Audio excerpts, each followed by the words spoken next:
ভার্সিটির শেষ ঘন্টা বাজতেই একে একে বেরিয়ে এলো ঈশান্তা, আমিশা আর সানায়া। আজ জেরিন আসেনি, তাই এই তিনজনই মিলে গেট পর্যন্ত হেঁটে এলো। হাসি ঠাট্টায় ভরা ছিল পথ চলা। তবে ঈশান্তার মন যেন কোথাও একটু অন্যমনস্ক।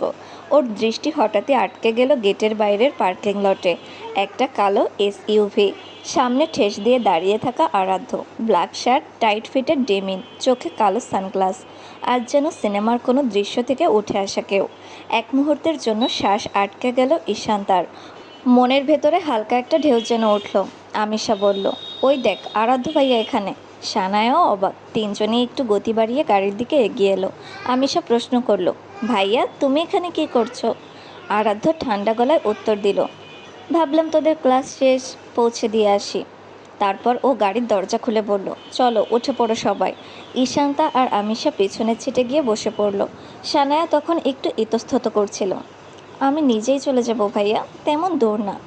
আরাধ্য এবার সোজা তাকিয়ে বলল, তুমি যাচ্ছ না, চলো আমাদের সাথে, আমি তোমাকে পৌঁছে দিচ্ছি। এই অনুরোধে না ছিল না কোনো জোর, না কোনো আবেগ। তবু সানায়ার মনে বাজলো আলাদা করে।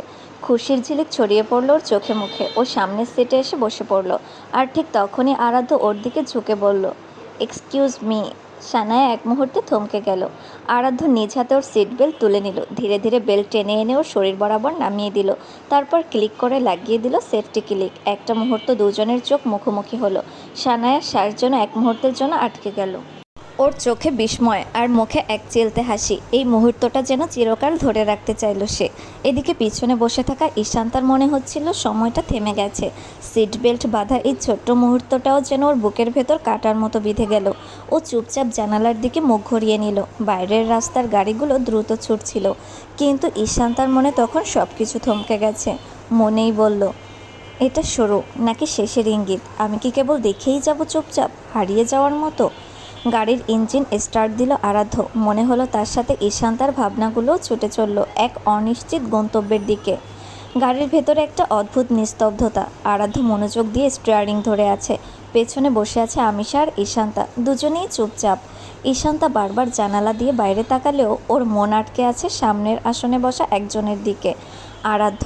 এক একটা মোড় ঘোরার সময় ওর কাঁধের নড়াচড়া, হালকা গলার স্বর কিংবা মুখের নিস্পৃহ ভাব, সবই যেন ঈশান্তার চোখ আটকে রাখে। ওর মন বলছে, ওর চোখে তাকাতে ভয় লাগে। আর ওর অন্য কাউকে এত সহজে কথা বলতে দেখলে বুকটা কেমন কেঁপে ওঠে।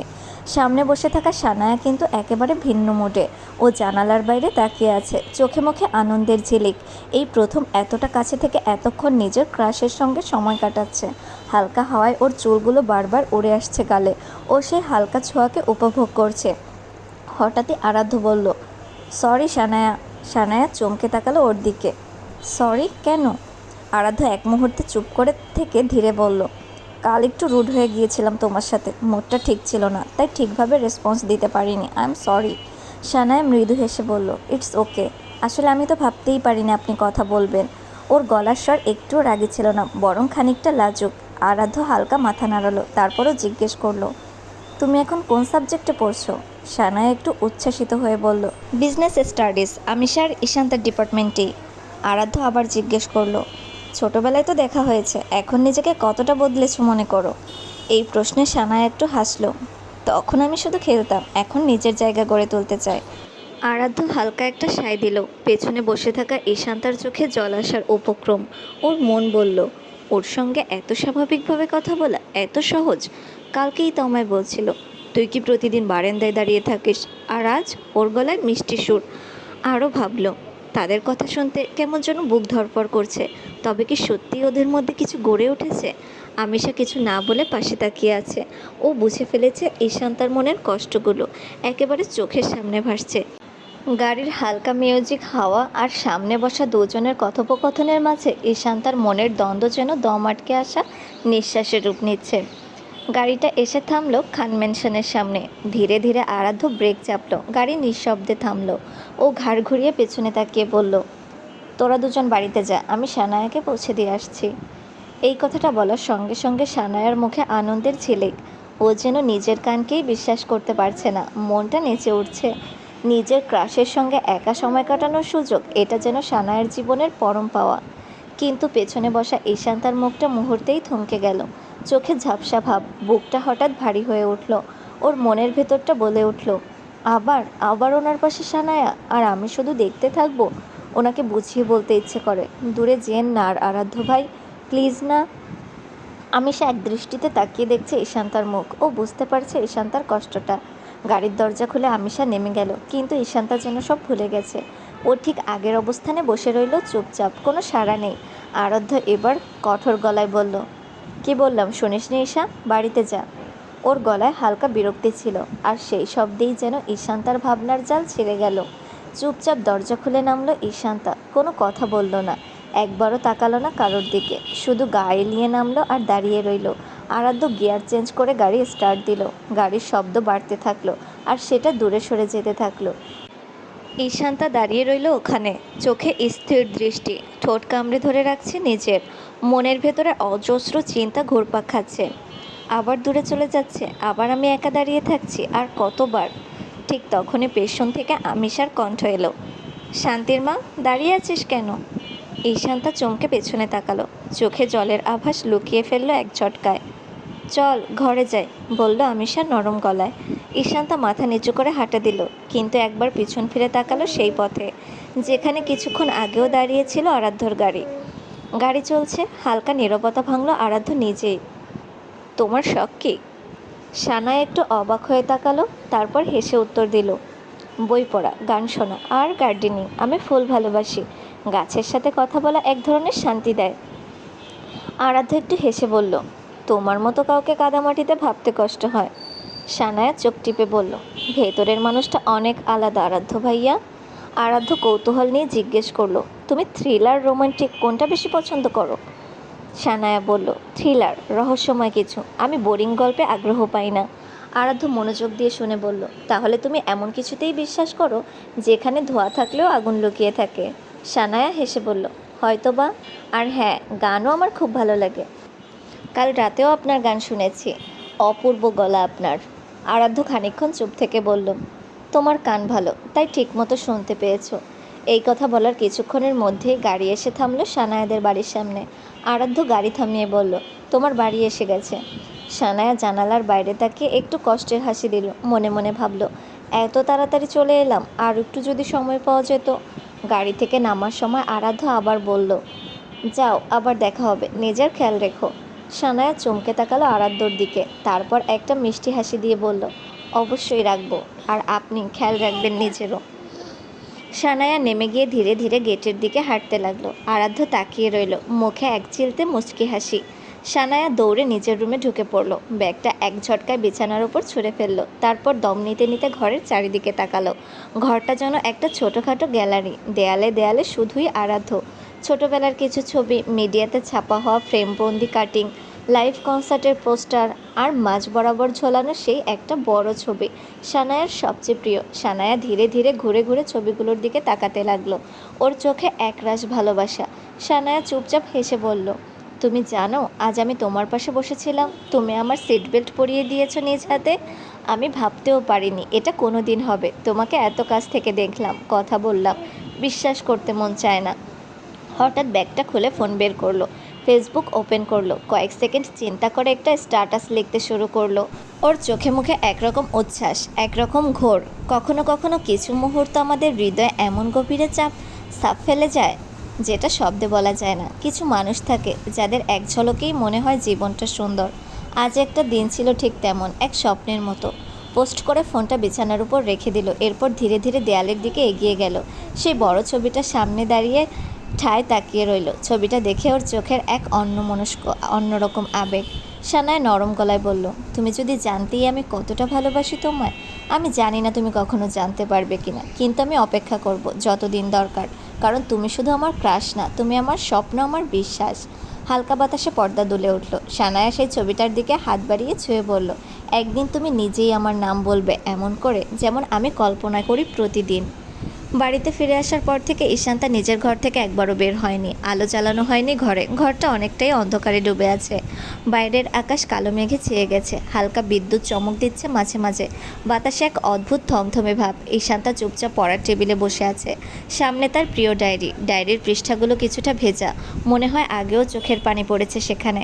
হাতে কলম নিয়েছে কিন্তু কাঁপছে। ডায়েরিতে লেখা শুরু করে আর নরম স্বরে বলতে থাকে, আপনাকে ভালো না বেসে থাকতে পারি না, কিন্তু ভালোবেসে যে আজ নিঃশেষ হয়ে যাচ্ছি। আপনি সানায়ার পাশে বসে হাসলে আমি একটুও কাঁদিনি বাইরে, কিন্তু ভিতরে বৃষ্টি নামছিল। আপনি ওর সিট বেল্ট বাঁধলেন, একটু আমার নয়ন নড়েনি, কিন্তু হৃদয়টা ছিঁড়ে যাচ্ছিল।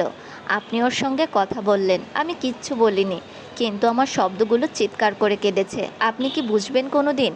ডায়েরির ওপর মাথা রাখে, চোখ বন্ধ করে কাঁপতে কাঁপতে নিঃশব্দ কান্না। কিন্তু তখনই বাইরের আকাশ থেকে প্রথম বৃষ্টির শব্দ ভেসে আসে। বিদ্যুৎ ঝলকে পুরো ঘরটা এক মুহূর্তের জন্য আলোকিত হয়। ঈশান তার চোখ মেলে জানালার দিকে তাকায়। বৃষ্টি দ্রুত উঠে গিয়ে বেলকনির দরজা খুলে দাঁড়ায়। পুরো আকাশ যেন কেঁদে ফেলেছে ওর হয়ে। এক ঝলকায় নিচে ছুটে যায়, বাগানে গিয়ে দাঁড়িয়ে পড়ে বৃষ্টির মাঝে। চুল জামা ভিজে একাকার, কিন্তু তবু ওর মুখে কোনো চিৎকার নেই, কেবল চোখ থেকে জল গড়াচ্ছে, যেটা বৃষ্টির ফোঁটার সঙ্গে মিশে যাচ্ছে। নিচু গলায় বৃষ্টির ভেতরে দাঁড়িয়ে বলছে, আপনি কেন বোঝেন না আরাধ্য ভাই? আমি ভয় পাচ্ছি, আপনাকে হারিয়ে ফেলার ভয়। আপনি ওর দিকে একটু তাকালে আমার দম বন্ধ হয়ে আসে। আপনার হাসি এখন কার জন্য তা বোঝার সাহস আমার নেই, কিন্তু আপনি জানেন না, আপনার হাসি ছাড়া আমার জীবন অন্ধকার। একটু থেমে বৃষ্টির ঝাপটার মাঝে গলা উঁচু করে বলল, আমি না চাই তবুও ভালোবাসি আপনায়, নিজের অজান্তেই। তারপর হঠাৎ করেই এক গুনগুন ভেসে আসে ঠোঁট থেকে, তাকে বলতে ইচ্ছে করে মনটা তারই সুরে। ঈশান্তা গান গাইতে গাইতে ভিজছে বৃষ্টিতে, আর হৃদয়টা খুব নিঃশব্দে আরাধ্যের জন্য কাঁদছে। ঝমঝম বৃষ্টি, বিদ্যুতের চমকে চারপাশ কাঁপছে। ঘরের জানালার পাশে দাঁড়িয়ে আছে আরাধ্য, হাত দুটো জানালার রেলিংয়ে রাখা, চোখ একদম নিচের বাগানের দিকে। নিচে দাঁড়িয়ে আছে ঈশান্তা, চুপচাপ ভিজছে, হাঁটু পর্যন্ত চুলগুলো ভিজে লেপ্টে গেছে। নীল রঙের জামাটা শরীরে আটকে আছে বৃষ্টিতে ভিজে, চারপাশে যেন কুয়াশা ছড়িয়ে আছে। আরাধ্য চুপচাপ তাকিয়ে থাকে, মন বলেও যেন কিছু বলে না। হঠাৎ ওর পাশে এসে দাঁড়ায় রায়ান। রায়ান হালকা হেসে বলল, ভালোবাসিস ওকে? আরাধ্য চমকায় না, ধীরে ধীরে মাথা ঘুরিয়ে রায়ানের দিকে তাকায়। আরাধ্য নির্বিকার গলায় বলল, ভালোবাসা শব্দটা আমার ডিকশনারিতে নেই। রায়ান ভুরু কুঁচকে মৃদু গলায় বলল, তাহলে এখন নিচে দাঁড়িয়ে থাকা মেয়েটার দিকে এইভাবে কেন তাকিয়ে আছিস, যার প্রতিটা অশ্রু তোর জন্য, তুই কি তাও অজানা থাকতে দিবি? আরাধ্য চোখ নামায় না, ধীরে ধীরে বলে, সব উত্তর দেওয়ার সময় এখনও আসেনি রায়ান। কিছু কিছু প্রশ্ন থাকে পৃথিবীর মতো গোল, শেষ নেই। রায়ান একটু বিরক্ত গলায়, কখনো ক্লিয়ার হবি না তুই, নাকি এমন ধোঁয়াশার রাজ্যে ফেলে রাখবি সবাইকে? আরাধ্য আর কোনো উত্তর দেয় না, শুধু একটানা নিচের দিকে তাকিয়ে থাকে। রায়ান একবার তাকিয়ে নেয় ঈশান্তার দিকে, তারপর মাথা নেড়ে ঘর ছেড়ে চলে যায়। কিছু মুহূর্ত ঘর জুড়ে শুধু বৃষ্টির শব্দ। আরাধ্য জানালাটা খুলে দেয়, ঠান্ডা বাতাস এক ঝলক এসে চুল এলোমেলো করে দেয়। আরাধ্য নিচে তাকিয়ে গলা তুলে বলে, আরাধ্য কঠিন গলায় বলল, ঈশা, কী করছিস তুই নিচে? পাগল নাকি? এই বৃষ্টিতে দাঁড়িয়ে আছিস কেন? ঈশান্তা একবার তাকায় ওপরে, তারপর চোখ নামিয়ে নেয়। আরাধ্য আরও জোরে বলল, উপরে আয় এক্ষুনি, ভিজে ঠান্ডা লেগে যাবে, মাথা খারাপ তোর? ঈশান্তা মাথা নিচু করে বাড়ির ভেতরে ঢুকে পড়ে, ভেজা পায়ের ছাপ রেখে ধীরে ধীরে উপরে সিঁড়ি বেয়ে উঠে যেতে থাকে। আরাধ্য জানালা বন্ধ করে দেয়, কিন্তু চোখে তার একটা অদ্ভুত অস্পষ্টতা, ঠোঁটের কোণে হালকা একটা চাপা টান, যেন রাগে, যেন অসহায়তায়, অথবা হয়তো ভালোবাসায়, যেটা বোঝা যায় না। ঈশান্তা ভিজে কাঁপতে কাঁপতে ঘরে ঢোকে, ঘরের বাতাসে যেন ঠান্ডা লেগে আছে। দরজাটা বন্ধ করে দেয় ধীরে, তারপর ওয়াশরুমে গিয়ে ভেজা জামাটা খুলে নেয়। কিছুক্ষণের মধ্যেই ড্রাই ড্রেস পরে নেয়, একটা হালকা রঙের কুর্তি, ভেজা চুল পেছনে টেনে ক্লিপ করে, তারপর ধীরে ধীরে বিছানায় এসে বসে। ঘরের আলো হালকা, জানালায় বৃষ্টি থেমে গেলেও মাঝে মাঝে টুপটাপ শব্দ বাড়ছে। ঈশান্তা বিছানায় বসেছে চুপচাপ, চোখ দুটো স্থির, কিন্তু মনে চলছে একদম ঝড়। নিজের সাথেই কথা বলা শুরু করে ও। ঈশান্তা চুপচাপ গলায় বলে, আপনি কেন এমন করেন আরাধ্য ভাই? কখনো ঠান্ডা, কখনো ঝড়। আপনার চোখে কি আমি শুধুই একটা অতীতের পাতার মতো?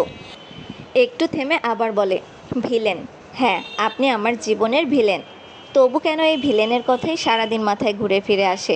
চোখ ভিজে ওঠে, টুপ করে একটা পানি পড়ে বিছানায়, চোখের পানি হাত দিয়ে মুছে নেয়। ঠোঁটের কোণে এক টুকরো অভিমানের হাসি। ঈশান্তার গলার স্বর ভারী হয়ে এলো, আপনি যদি জানতেনও, তাও তো কিছুই বদলাতো না, তাই না? একটা দীর্ঘ নিঃশ্বাস ফেলে ও বিছানায় শুয়ে পড়ে। বালিশে মাথা রাখতেই চোখ আপনা আপনি বন্ধ হয়ে আসে। চুলগুলো বিছানায় ছড়িয়ে পড়ে। নিঃশ্বাসের গতি ধীরে ধীরে ভারী থেকে ভারমুক্ত হতে থাকে। ঘরটি অল্প আলোয় ঢাকা। এক কোণে রাখা একটি বড় টেবিলের ওপর ল্যাপটপ। স্ক্রিনে চলছে সিসিটিভি ফুটেজ। তাতে দেখা যাচ্ছে খান ম্যানশনের বাগান, বৃষ্টির মধ্যে ভেজা ঈশান্তা, তার কান্না, গান গাওয়া, ঘরে ফেরা, জামা বদলানো, বিছানায় বসা, ধীরে ধীরে ঘুমিয়ে পড়া সব। ক্যামেরা প্যান করে ল্যাপটপের সামনে বসে থাকা ব্যক্তির দিকে আসে। আরিক। চোখে এক ধরনের উন্মাদনা, উজ্জ্বলতা, ঠোঁটে রহস্যময় হালকা হাসি। আরিক আস্তে কিন্তু গম্ভীর গলায় বলে, তুমি কেন কাঁদলে সুইটহার্ট? কেন সেই আরাধ্যর জন্য, যে তোমার কষ্টের কারণ, আমার জন্য না? আরিক একটু ঝুঁকে স্ক্রিনের দিকে তাকিয়ে বলল, সুইটহার্ট, তুমি জানো না আমি কতদিন ধরে তোমার জন্য তৃষ্ণার্ত হয়ে বসে আছি। তোমার চোখের জল আমার হৃদয় পোড়ায়। এবার একটু থেমে ঠোঁটে রহস্যময় হাসি এনে বলল, তোমার ভালোবাসা পাওয়ার জন্য এক প্রেমিক মরিয়া হয়ে আছে, আর তুমি ব্যথা দাও সেই মানুষটাকেই। আরিককে চোখে এক ধরনের পাগলামি ফুটে ওঠে। কিন্তু আর বেশি দিন নয়, খুব তাড়াতাড়ি তোমার আমার দেখা হবে। আরিক একটা দীর্ঘশ্বাস নিয়ে বলল, sweetheart, get ready to be mine. এই কথা বলে ধীরে ধীরে ল্যাপটপ বন্ধ করে দেয় আরিক। স্ক্রিন ডার্ক হয়ে যায়, ঘরটা নিঃশব্দে ঢেকে যায়। ঘরটা অন্ধকার, জানালার পর্দা বাতাসে ধীরে ধীরে দুলছে। বাইরে এখনো হালকা বৃষ্টি ঝরছে। মেঘলা আকাশের আলো ছড়িয়ে পড়ছে ঘরের একপাশে। ঈশান্তা গভীর ঘুমে ডুবে আছে, চুপচাপ নিঃশব্দে নিঃশ্বাস নিচ্ছে। ওর চোখের কোণে এখনও কান্নার ছাপ। ভেজা চুলগুলো বিছানা থেকে ফ্লোর পর্যন্ত গড়িয়ে পড়েছে। তখনই ঘরের দরজা ধীরে ধীরে খুলে একটা ছায়া ভেতরে ঢোকে। ছায়াটা এগিয়ে আসে বিছানার দিকে। আর কেউ নয়, সে হলো আরাধ্য। আরাধ্য আস্তে আস্তে ঈশান্তার পাশে এসে দাঁড়ায়। কয়েক মুহূর্ত চুপচাপ দাঁড়িয়ে থাকে, ঘুমন্ত ঈশান্তার দিকে তাকিয়ে থাকে এক অপলক দৃষ্টিতে। আরাধ্য মৃদু স্বরে নিজের মনেই বলল, ঘুমিয়ে পড়েছিস লিটল বার্ড? একটু হেসে আবার বলল, এই একটাই সময় যখন তুই আমায় থামাতে পারিস না, কথা বলতে পারিস না, শুধু চুপচাপ শুয়ে থাকিস। আরাধ্য একটু ঝুঁকে আসে, হাত বাড়িয়ে ওর কপালের চুলগুলো সরিয়ে দেয়, কপালে হালকা হাত বুলিয়ে দেয়। আরাধ্যর কানায় কানায় আবেগে গলা জড়িয়ে এলো। তোর এই শান্ত মুখ দেখে ভুলে যেতে ইচ্ছে করে তুই আমাকে কতটা রাগিয়ে দিস, কতটা বিরক্ত করিস। আরাধ্য একটু থেমে আবার বলে, কিন্তু জানিস লিটল বার্ড, তুই এমনভাবে কাঁপছিস ঠান্ডায়, নিজের যত্ন নেই একদম। আরাধ্য নিচু হয়ে ঈশান্তার পায়ের কাছে পড়ে থাকা কম্বলটা তুলে নিয়ে ওর গায়ে ভালোভাবে জড়িয়ে দেয়। আরাধ্য নরম স্বরে বলল, এই তুই লিটল বার্ড, কেন এমন করিস? তুই আমায় এত দুর্বল বানিয়ে ফেলিস কেন? একটুক্ষণ দাঁড়িয়ে থেকে ওর কপালে আবার হালকা ছোঁয়া দিয়ে পেছনে ঘুরে দাঁড়ায়। আস্তে পা ফেলে দরজার দিকে যায়। দরজার কাছে গিয়ে থেমে গিয়ে শেষবারের মতো তাকায় ঈশান্তার দিকে। আরাধ্য এবার অত্যন্ত নরম গলায় বলল, ঘুমা, যতক্ষণ পারিস ঘুমে থাক, কারণ একদিন ঘুম ভাঙলে সব বদলে যাবে। ধীরে ধীরে দরজা বন্ধ করে দেয় নিঃশব্দে, যেন ঘরের হাওয়াও না নড়ে। তারপর চলে যায় নিজের ঘরে। ঘরটা আবার নিস্তব্ধ হয়ে পড়ে। বাইরে শুধু বৃষ্টির টুপটাপ শব্দ। চারিদিক নিস্তব্ধ। ঘরের ভেতর হালকা আলো জ্বলছে। বাইরের জানালা দিয়ে হালকা বৃষ্টির শব্দ ঢুকছে। আরাধ্য নিজের ডেস্কের সামনে বসে ব্যাগ খুলল। ধীরে ধীরে ব্যাগের এক গোপন চেম্বার থেকে বের করলো একটা পুরনো মেমোরি কার্ড, ছোট্ট, ধুলো মলিন, কিন্তু পরম যত্নে রাখা। আরাধ্য হালকায় হেসে বলল, 12 বছর, 12টা বছর কেটে গেছে, তাও তুই ঠিকই আমার কাছে আছিস। ও মেমোরি কার্ডটা হাতে নিয়ে ফোনে ঢুকিয়ে দেয়। গ্যালারি ওপেন করে বহু পুরনো একটা অ্যালবামে ঢুকে পড়ে। হঠাৎ একটা এসে ওর হাত থেমে যায়। ছবিটা খুলে পড়ে স্ক্রিনে। ঈশান্তার 5ম জন্মদিনের ছবি, বাগানে তোলা। ঈশান্তা লাল ফ্রক পরে আছে, কোমর পর্যন্ত লম্বা চুল, কেকের পাশে দাঁড়িয়ে আছে। আর পাশে আছে 15 বছরের আরাধ্য, ঈশান্তার কাঁধে হাত রেখে হাসছে। আরাধ্যর চোখ আটকে যায় ছবিটার ওপর। অনেকক্ষণ চুপচাপ তাকিয়ে থাকে, তারপর বলতে শুরু করে, তুই বড় হয়ে গেছিস লিটল বার্ড। চেহারায়, কথায়, চাওয়ায়, সব কিছুতেই বড় মানুষের ছাপ। কিন্তু মনটা এখনও আগের মতোই। একটু কষ্ট পেলে চোখে পানি আসে, কেউ একটু কড়া কথা বললেই দমে যাস। ওর কণ্ঠ ভারী হয়ে ওঠে। ছবির স্ক্রিনে আঙুল বুলিয়ে বলে, তোর সেই লাল ফ্রকটা মনে আছে? তুই কেক খেতেই চাইছিলি না, বলছিলি আরাধ্য ভাইয়া না খাইয়ে দিলে আমি খাবো না। তখনই প্রথম বুঝেছিলাম তুই আমাকে শুধু ভাই ভাবিস না, তোর মনের গভীরে আমার একটা আলাদা জায়গা আছে। একটু থেমে নেয়, তারপর চোখ মুছে আবার বলতে শুরু করে, আমি জানি না তোর ভেতরে ঠিক কী আছে, কিন্তু এটুকু জানি তুই আমার অবাধ্য আবদার। সেই আবদার আমার পিছু ছাড়ে না। তুই এমন একটা অসমাপ্ত গল্প যেটার শেষ আমি ছাড়া কেউ লিখতে পারবে না। আরাধ্য ফোনটা পাশে রাখে চুপচাপ হয়ে যায় কিছুক্ষণের জন্য।